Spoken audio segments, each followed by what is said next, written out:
تبارك وتعالى، ومن بعد نآمن باللي هذا الإله الرحيم الذي لا يريد لنا إلا الخير سبحانه عز وجل بعث إلينا هذا القرآن.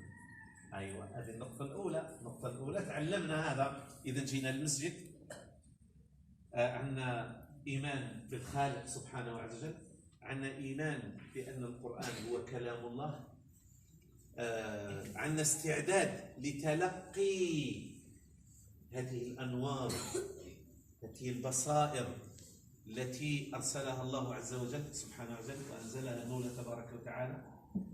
فعلى النقطة الثانية ونحن نجلس في هذه المجالس أنه هذا القرآن كلام الله، وبالتالي معناها ربانية القرآن. كنقولوا ربانية القرآن معناها الله عظيم سبحانه عز وجل. كلامه عظيم ولا مش عظيم؟ كلامه عظيم. ربي عز وجل الذي لا يعجزه شيء سبحانه عز وجل.